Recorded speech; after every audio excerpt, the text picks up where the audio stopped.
Nuts വേണ്ട cashew വേണ്ട വേറെ ഒന്നും ഉണ്ടോ?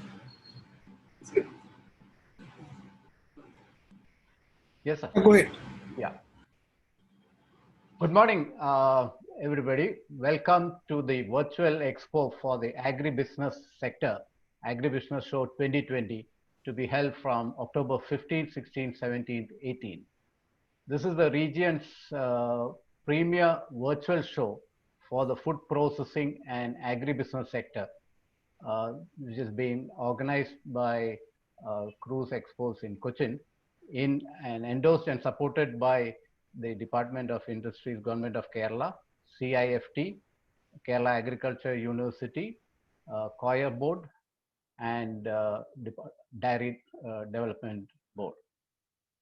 This exhibition is mainly highlighting the SMEs during the COVID times to target the agri and business sector.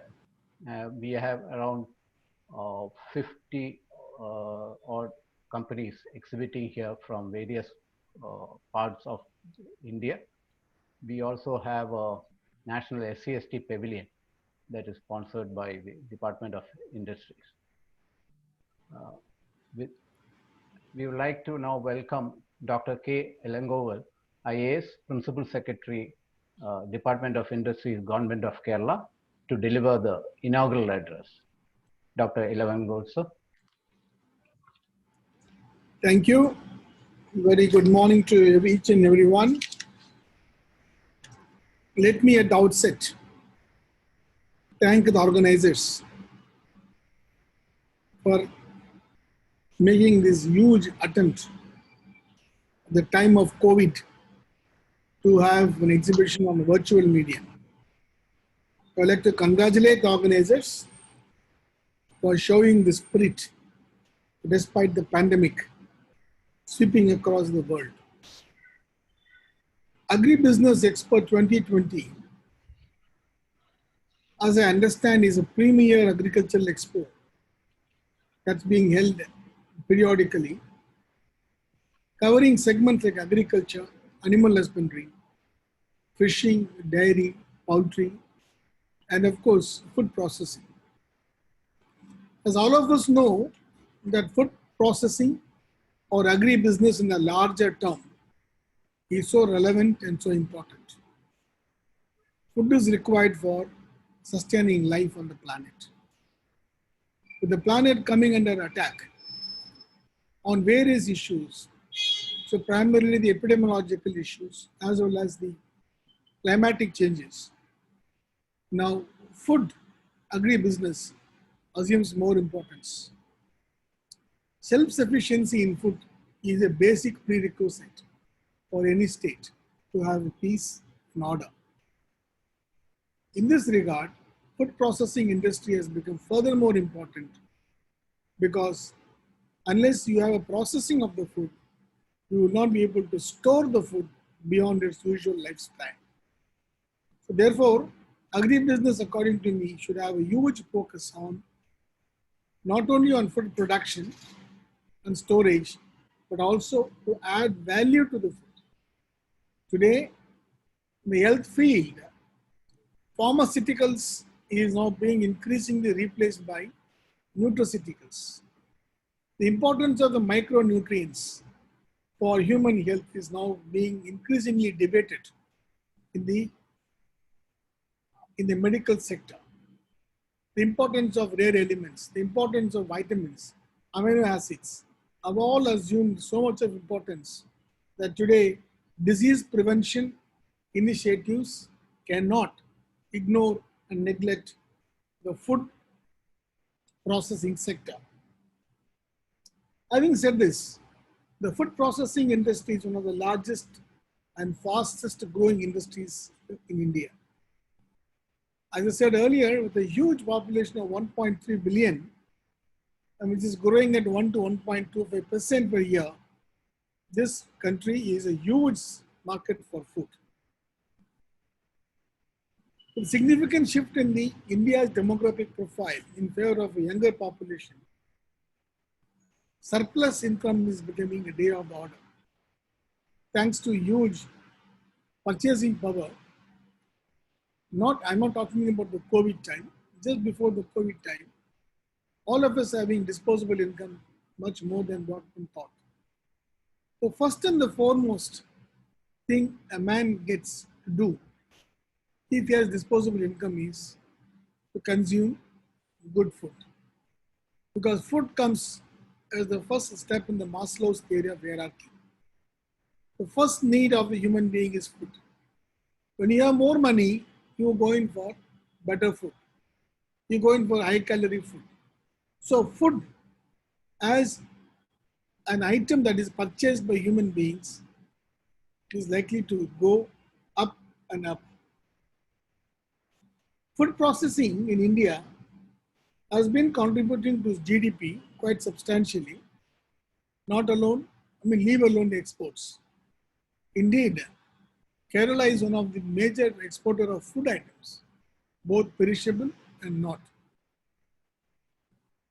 However, the food processing industry is in a nascent stage in India.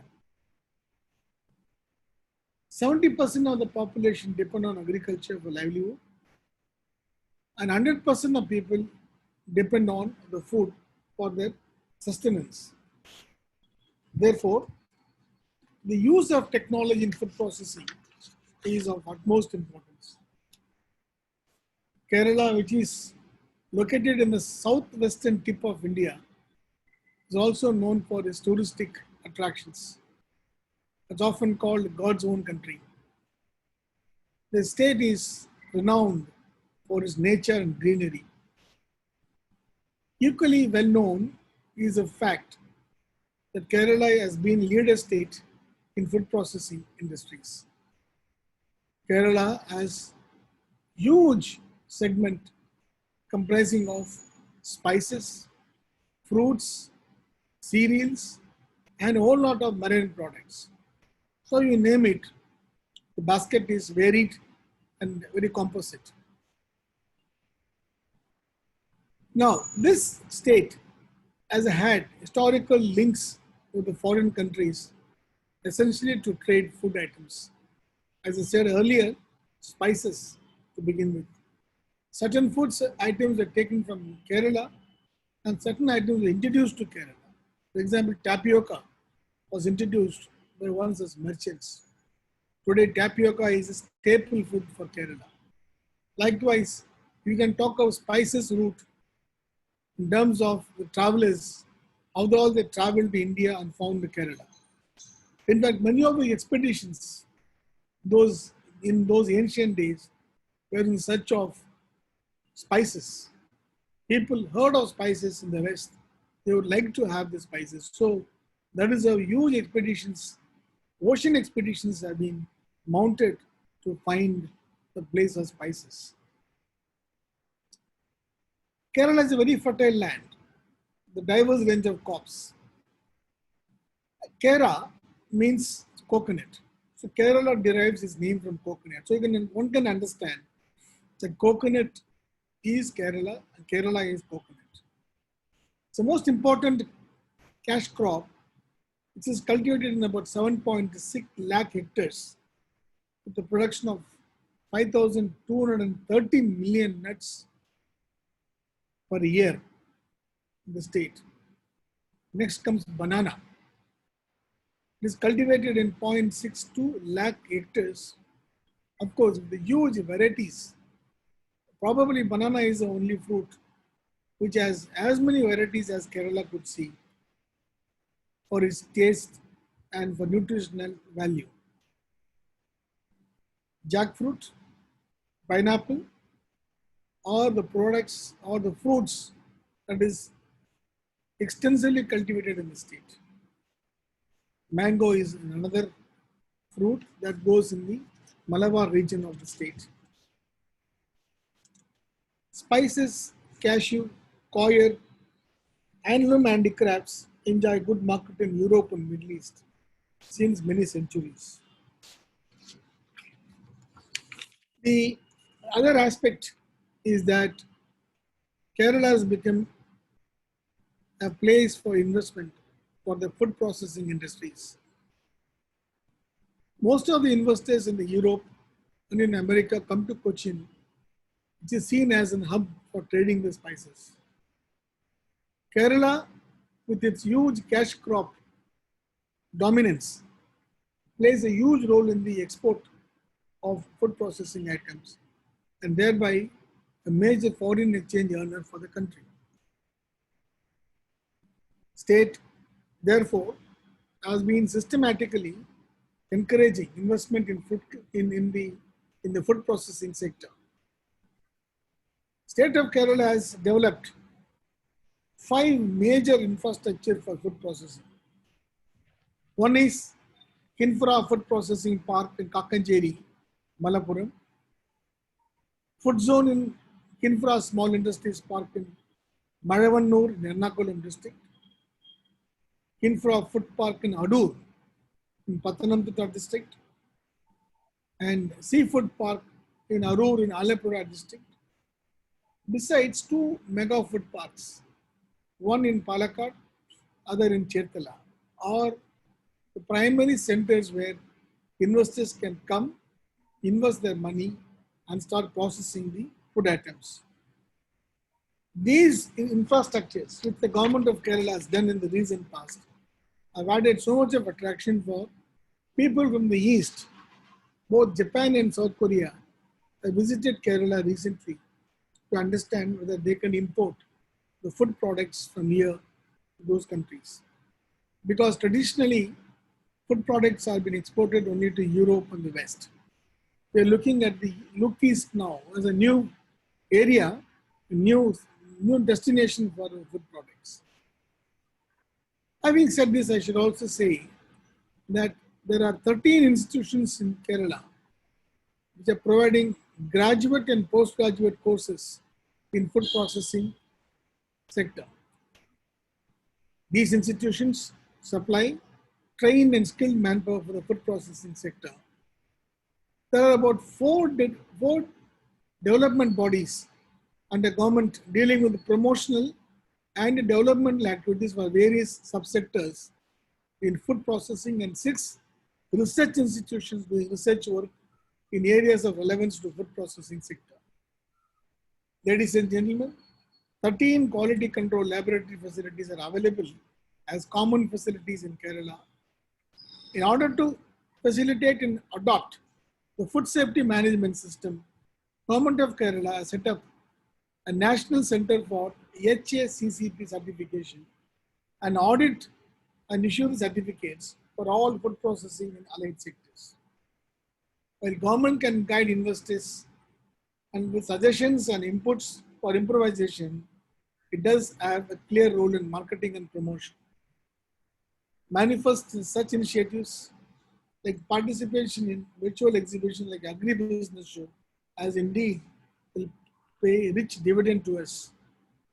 With these few words, I once again congratulate the organizers for taking this initiative, organizing such a huge virtual business forum where the producers and the users and the processors all get to see each other, get to talk to each other, get themselves networked and develop the business synergies and business scopes.